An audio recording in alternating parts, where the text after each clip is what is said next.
The roast chicken steamed rosemary and garlic on the table, but the scent couldn't cut the hush pressing on my lungs.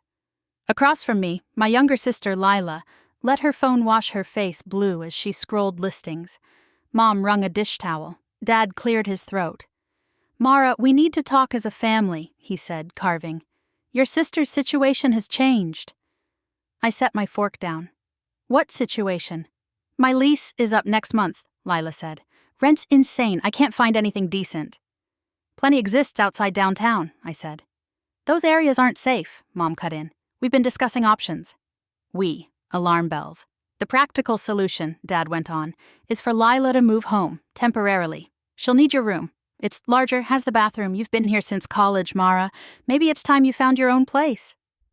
The words hit like a door slamming. 28 60-hour weeks in pharmaceutical sales, $500 a month to them, plus the fridge I bought and the bills I bridged. "You're asking me to give up my room?" "We're asking you to be reasonable," Mom said. "Family helps family. I have been for 6 years. "That's enough," Dad snapped. "Either take Lila's old room or find an apartment. 2 weeks. Silence charred the chicken skin. I stood. "I'll be out by Friday." My chair scraped. In my room, I packed fast. Documents, laptop, clothes, a shoebox of letters. I left my key on the counter. Drove to an extended stay. Outside, sirens stitched the dusk as the ice machine hummed. On the bed, anger cooled into focus. I opened my laptop and typed. Mortgage rates, Austin starter homes, leverage. Morning smelled like hotel coffee and cleaner. I called in sick, the first time in 18 months, and opened my savings, $43,000, scraped from bonuses and restraint. I'd always said it was for something important. Turns out that something was me. By noon, I'd spoken to 2 agents and a broker who said, "With your credit and W-2S, stay under 350. I drove neighborhoods instead of crying. Strip malls, live oaks, creeks. In a scruffy pocket off a planned light rail line, I found a 3-bedroom townhouse at $295. Tired kitchen, stained carpet, dated tile, bones good. I didn't want perfect. I wanted margin. I offered list with seller credit for repairs. The inspection sighed, but didn't scream.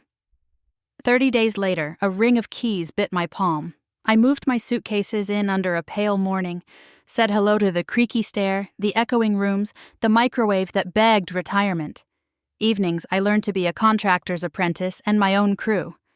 I ripped carpet, found hardwood worth saving, tiled until my forearms shook. I paid pros for what could flood, shock, or collapse. Pharmaceutical days, renovation nights.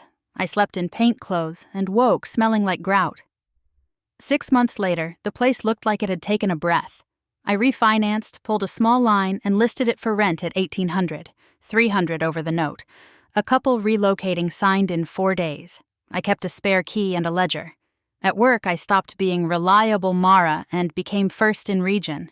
A bonus landed bigger than any holiday. I ran the numbers and felt a new organ beating behind my ribs. Capacity. That's when I drove through Westlake Hills, just to remember another hunger. I parked beneath live oaks and watched the glassy palaces glow. Westlake wasn't a dream. It was a yardstick. I didn't need it yet. I needed momentum. Momentum came like a runner's second wind. The townhouse rented, so I chased a foreclosure everyone called a headache. I called it inventory.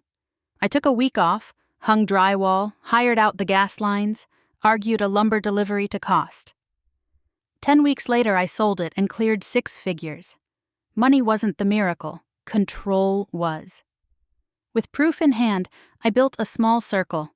A surgeon with capital, an attorney with patience, a teacher who wanted her savings to move. I offered the work and the plan. They brought the fuel. We bought a weary 6-unit and made it breathe. Rents rose, vacancies shrank. Pharma became the side gig to my life. When Dad had a scare and Mom called, I went. We spoke without theatrics. Later, they invited me to dinner, the house shabbier than memory. Over pie, they asked if I'd buy it for a good price. I heard the old equation. My reliability equals their rescue. "I'll think on it," I said. And I did, long enough to see the truth. I didn't want a bargain rooted in guilt. I wanted clean. A month later, I stood with a pre-approval letter in my bag and Westlake agent at the lockbox. I offered less, closed fast, and signed until my hand cramped. Keys chimed into my palm. On moving day, my parents arrived uninvited. I let them both in. "This is beautiful," Mom whispered. "It is," I said. "And it's mine. You're welcome, if we respect the new terms." Outside, the hills held steady. Inside, so did I.